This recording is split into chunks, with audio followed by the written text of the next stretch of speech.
Assalamualaikum warahmatullahi wabarakatuh. Halo sahabat TV10, apa kabar Anda? Semoga dalam keadaan sehat, sehat lahir dan batin, sehat fisik dan juga mentalnya ya.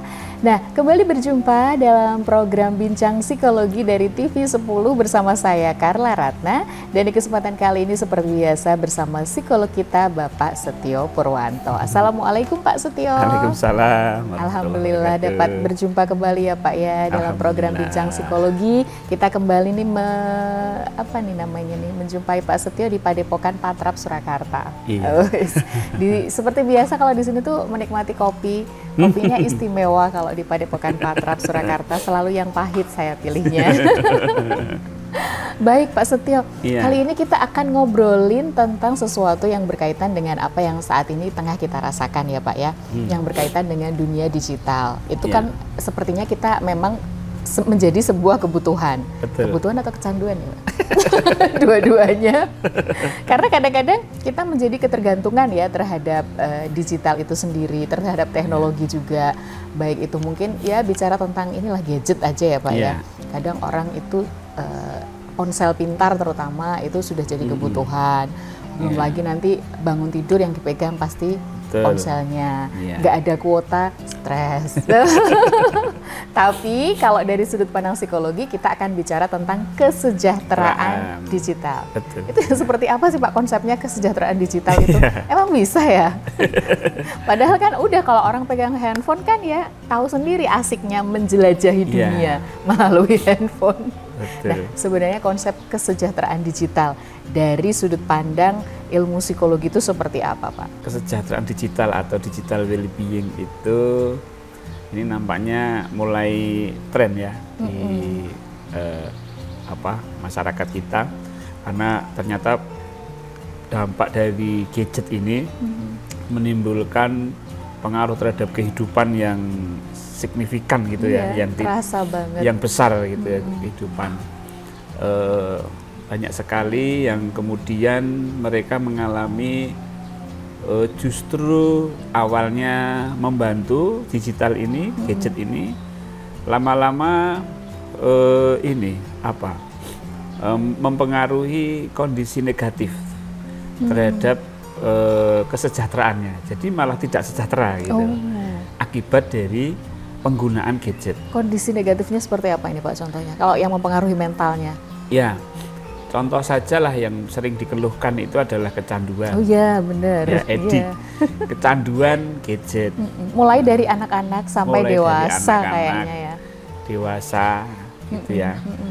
Itu terganggu oleh gadget ini. Ya, karena ada satu misalnya itu gangguan yang kalau dia tidak update berita itu ada satu yang kurang. Nah itu jadi kayak ada kecemasan gitu loh kalau belum buka. Aduh, nanti aku ini ketinggalan obrolan nih, soalnya nggak tahu apa yang sedang heboh yang terjadi di dunia ini gitu, di media sosial tuh apa yang lagi heboh gitu ya biasanya. Nah kemudian juga namanya teknologi ya. Namanya teknologi itu sebenarnya memudahkan. Harusnya memudahkan, tapi justru dengan kemudahan itu beberapa orang malah terganggu. Jadi misalnya nih, bahwa misalnya di YouTube misalnya lah ya, itu ada algoritma, atau Google juga ada algoritma, sehingga ketika kita sering membuka satu video gitu, maka akan muncul video-video yang hampir mirip yang kita sukai. Tinggal milih ya. Kita selesai ini sudah muncul video-video yang kita suka berikutnya, terus gitu. Nah ini juga sedikit banyak menimbulkan kecanduan, kecanduan dan tidak bisa lepas dari yang namanya gadget ini. Nah tentu kalau kita sudah mulai terganggu, ya mungkin kita nggak terasa ketika main gadgetnya itu, tapi ketika waktunya sudah menghabiskan waktu sekian jam bahkan sampai lebih dari 3-5 jam gitu ya. Kalau itu udah bukan mental aja Pak, kesehatan fisik juga pengaruh ya kayaknya. Akhirnya nanti juga kena ke fisik juga. Karena kan juga nggak bergerak kan. mata juga fokus dalam jangka waktu lama, leher, tangan. Nah itu aktivitas fisik juga terganggu. Jadi nantinya akan berpengaruh juga kepada kesehatan fisik. Nah dari sisi kesejahteraan psikis ya, kesejahteraan itu lebih ke psikis. Ini tentu memiliki skor yang turun gitu loh ketika orang itu sudah mulai terganggu dengan aktivitas gadgetnya. Dan nantinya juga secara sosial akan mengganggu juga, misalnya seorang anak yang main gadget, orang tuanya melihat ini juga. Padahal ngumpul bersama, tapi pegang gadget masing-masing ya. Kayaknya tuh barengan. Nah, jadi sebenarnya padahal fungsinya itu adalah untuk mendekatkan yang jauh ya. Kan dengan misalnya video call ya, mendekatkan yang jauh, mengobati kerinduan dan lain sebagainya. Tapi begitu dekat malah terasa jauh. Karena begitu ngumpul ternyata pegang ini dan punya dunianya sendiri-sendiri gitu ya. Sendiri gitu loh. Keluarga kumpul semua pegang HP semua, ketawa-ketawa sendiri semua. Ini ya itu juga yang akan merusak komunikasi antar keluarga. Bisa merusak komunikasi ya, Pak. Ya kita lihat juga akibat dari komunikasi yang nggak bagus itu kan akhirnya sering terjadi salah paham. Iya, benar. Ya, diajak ngomong, dia lihat HP sambil ketawa, itu kan yang ngajak ngomong jadi marah. Iya, padahal kita butuh teman curhat misalnya, tapi ternyata sibuk dengan handphonenya sendiri. Kan ya nggak enak ya, merasa dikacangin. Nah, ini memang kita harus sudah mulai memperhatikan kesejahteraan psikis kita terkait dengan digitalisasi ini ya, terutama tentang gadget ini, sehingga sahabat TV 10 ini nantinya itu tidak terganggu, tidak terganggu oleh adanya gadget. Ya mungkin dulu awal-awal euforia, ya yang belum bisa video call, dari jauh bisa ini, telepon nggak usah bayar dan lain sebagainya. Nah ini ternyata kontrolnya kurang nih, akhirnya menjadi problem. Nah ini problem ini akhir-akhir ini, sebenarnya bukan akhir-akhir ini, sudah sejak lama itu sudah mulai mendapat perhatian khusus. Jangan sampai kita justru terganggu oleh adanya gadget ini. Maka di handphone itu juga sudah ada fasilitas-fasilitas ya, agar kita tidak terganggu gitu loh. Misalnya tentang pembatasan situs, kemudian jam, kemudian notifikasi. Iya, terutama notifikasi ya. Itu kan mengganggu ya, Pak ya. Nah, belum lagi kalau ini marketplace-nya bunyi. Bunyi. Kan ada juga itu notifikasi dari notifikasi gitu.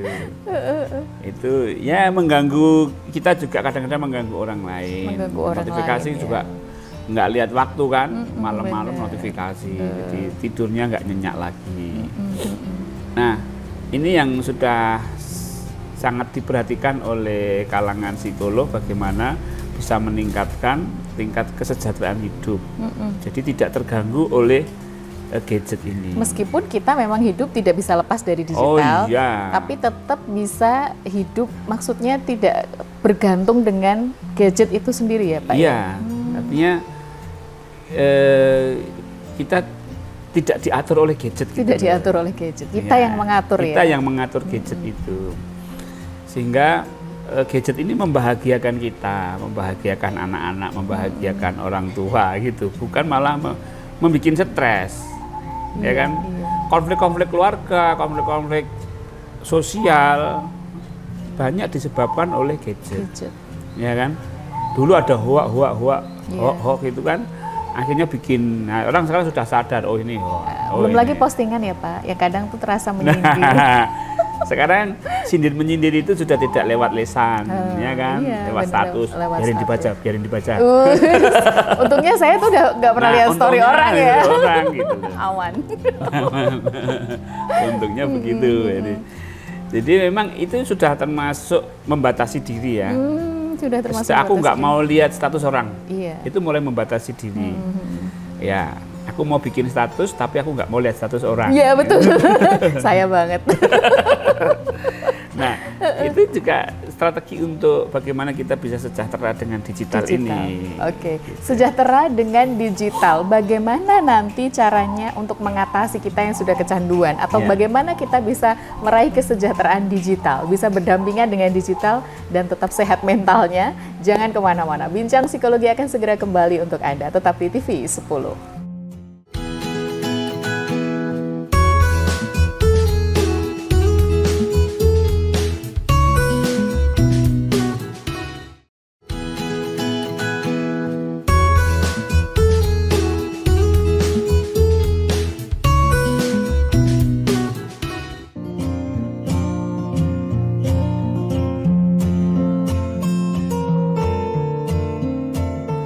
Anda masih bersama kami dalam Bincang Psikologi dari TV 10 bersama psikolog kita Bapak Setio Purwanto. Nah, kesejahteraan digital itulah yang menjadi tema kita di kesempatan kali ini. Telah disampaikan tadi, kesejahteraan digital itu konsepnya seperti ini. Bukan kita yang mengatur digital itu, tapi justru kita yang mengatur digital itu, jadi bisa hidup dengan sejahtera, sehat secara mentalnya. Betul. Nah, tapi kita pengen tahu juga nih, masalah apa sih sebenarnya yang timbul kalau kita tidak mendapatkan kesejahteraan digital itu, Pak?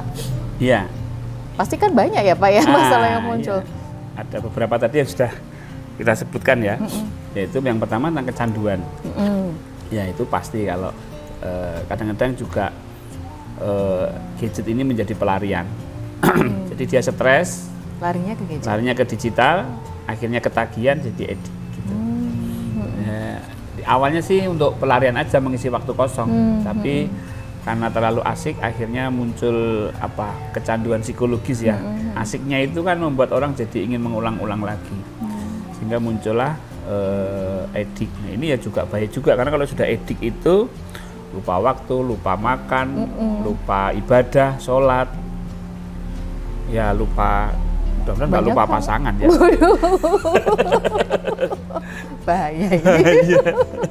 Jadi lupa segala-galanya. Lupa segala-galanya, lupa tugas.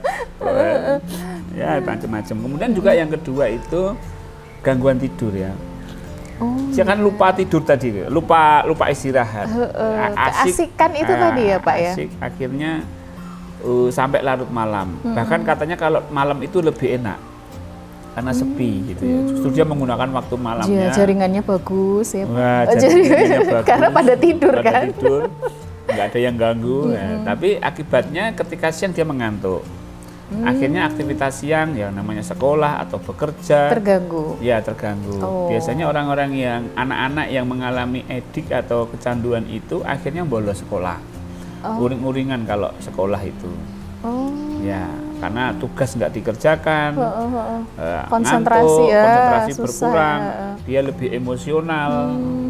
Ya kan kalau orang anak ngantuk itu kan emosional. Iya. Nah, itu jadi menimbulkan problem keluarga, sehingga ibunya marah, si anak tambah stres lagi. Wah, sudah itu berlanjut ini. Wah, jadi masalahnya besar ya. Nah, muncul juga ini kadang-kadang rasa rendah diri ya, karena mungkin dia nonton media-media di YouTube, itu tentang hal-hal yang bersifat ideal. Oh iya, standar idealnya kan jadi berbeda ya. Standar idealnya itu harusnya dirinya sendiri, tapi dia melihat orang lain. Nah, sehingga muncul rendah diri, aku nggak seperti dia. Akhirnya gaya hidupnya juga berubah, pola pikirnya berubah dan seterusnya. Kalau ini remaja ya, remaja biasanya kemudian menimbulkan distorsi tentang citra tubuh.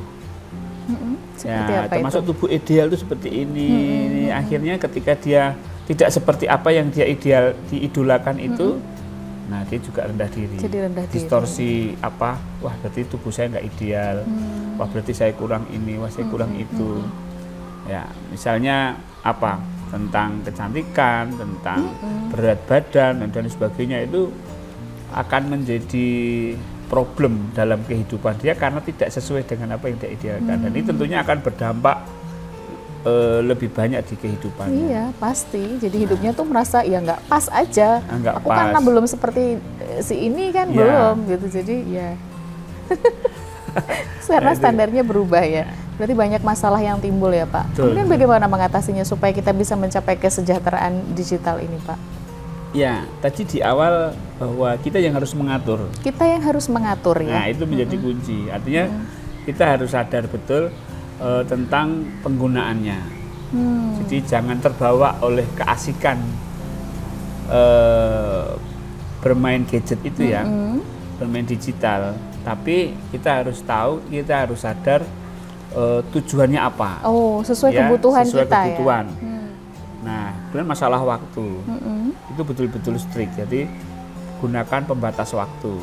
Pakai pembatas waktu. Iya, jadi kalau sudah ini kan ada tuh sekarang sudah ada kok aplikasi namanya kesejahteraan digital, digital well-being itu sudah ada. Jadi dia bisa mengatur berapa lama kita main, kemudian situs-situs apa saja yang bisa diakses. Ya, itu. Nah, kemudian juga ini ya, namanya digital itu kan lebih banyak orang itu berada di kamar ya, di kamar, di rumah, mager lah. Mager, menyendiri lah pokoknya pengennya. Menyendiri gitu. Nah, ketahuan orang gini aja langsung. Apa sih? Nah, kalau bisa untuk mengurangi penggunaan itu bisa dengan beraktivitas secara outdoor. Jadi beraktivitas di luar. Oh, tidak di dalam aja ya. Makanya kalau anak-anak itu main HP ya, orang tua meluangkan waktu untuk ngajak anak kemana atau ngajak anak bermain apa gitu, sehingga dia bisa istirahat main HP-nya. Ya, tapi kadang-kadang ada beberapa yang justru kebalikannya. Ini tak kasih HP biar kamu diam, nggak rewel, biar ibu sama bapak bisa santai. Iya, biasanya kan solusi orang tua untuk membuat anaknya tenang itu kan dikasih gadget. Gitu. Nah, ini yang berakibat anak menjadi ketagihan, ya, anak jadi asik dan ya dibenarkan oleh orang tua gitu. Ini orang tua yang ngasih orang tua. Padahal dampaknya ya. Dampaknya gitu ya. Kemudian juga ini tidak melihat status orang ya. Tidak melihat story orang. Tidak melihat story. Itu betul karena untuk menjaga kestabilan emosi. Iya kan? Iya, menjaga kewarasan. Jangan sampai nanti baca status orang, ya toh, memang orang itu bikin status agar kita baca, kemudian kita merasa tersakiti oleh status itu. Iya. Nah, akhirnya kita sendiri yang rugi. Betul. Nah, itu kita harus tahu menjaga keseimbangan emosi kita. Oh, kalau baca status orang itu jadi baperan. Iya, makanya mending stop gitu. Nah, stop gitu aja. Bener. Jadi kita harus pahamlah sadar dengan kondisi emosi kita itu. Ya baperan itu pasti nggak enak. Benar. Ya, nggak enak. Menguras energi. Ya kalau dulu sih tidak di like aja. Ya, emosional kan gitu ya.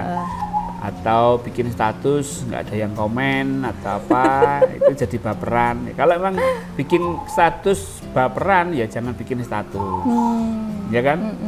Atau bikin status di hidden saja, orang lain nggak tahu. Buat diri sendiri.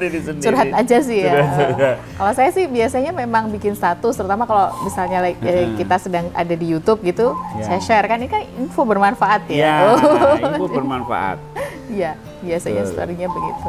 Jadi pokoknya yang dapat membawa kita baperan itu kita batasi sendirilah. Nah, kemudian temukanlah orang-orang di media digital itu yang bisa mendukung kita. Ya, yang mendukung. Artinya kalau yang nggak mendukung ya kalau dia bahkan mengganggu ya diblokir aja nggak apa-apa. Kalau dia selalu mengganggu aktivitas kita, misalnya kalau kalau di dunia maya itu hater ya. Hater, suka spam gitu. Yang nggak positif pendapatnya ya itu. Karena mungkin kita aktif di media sosial itu tidak hanya update status saja, tapi untuk menginformasikan yang hal yang positif. Kita ada misi, ada satu visi yang harus kita sampaikan. Kalau itu diganggu gitu ya, nanti banyak yang nyepam kan nyepam, nah itu mending diblokir. Gitu. Jadi lebih tegas, lebih bijak, lebih tegas ya Pak. Iya. Dan yang terakhir adalah mengembangkan kebiasaan sehat. Jadi ya kita harus sadar bahwa kesejahteraan digital ini nantinya akan berpengaruh ke fisik, nantinya akan berpengaruh ke psikis gitu. Jadi kita harus tahu, tubuh saya sudah nggak enak ini, atau psikis saya kok jadi marah-marah terus ini, itu harus sudah waspada. Tandanya bahwa Anda sudah ketergantungan, harus mulai membatasi diri. Sudah tidak sejahtera. Sudah tidak sejahtera. Oke, baik, bicara tentang kesejahteraan digital, sebelum berpisah Pak, karena waktunya terbatas ya, cuma 30 menit saja. Ada yang mau disampaikan untuk sahabat TV 10 terkait dengan tema kita kali ini? Iya, sahabat TV 10, kita tidak bisa lepas dari yang namanya gadget ya, tidak bisa lepas. Nah, tapi kita adalah pemegang kendali, bukan dikendalikan oleh gadget, tapi kita pemegang kendali. Sehingga kita bisa lebih sejahtera dengan adanya gadget, bukan tambah sengsara dengan adanya gadget ya. Harusnya tambah sejahtera dengan adanya gadget, bukan menjadi sengsara. Kalau Anda mengalami ketergantungan, edik, atau susah lepas, atau susah mengontrol gadget atau segala sesuatu yang berhubungan dengan digital, Anda juga bisa berkonsultasi dengan psikolog ya Pak, untuk lebih baik. Harus bagaimana gitu. Terima kasih untuk kebersamaannya, semoga apa yang kita sampaikan ini bermanfaat ya Pak Setio. Terima kasih juga untuk ilmunya, sampai ketemu lagi di lain kesempatan. Carla Ratna dan juga Bapak Setio Purwanto undur diri. Tetap di TV 10, inspirasi dan edukasi. Wassalamualaikum warahmatullahi wabarakatuh. Sampai jumpa.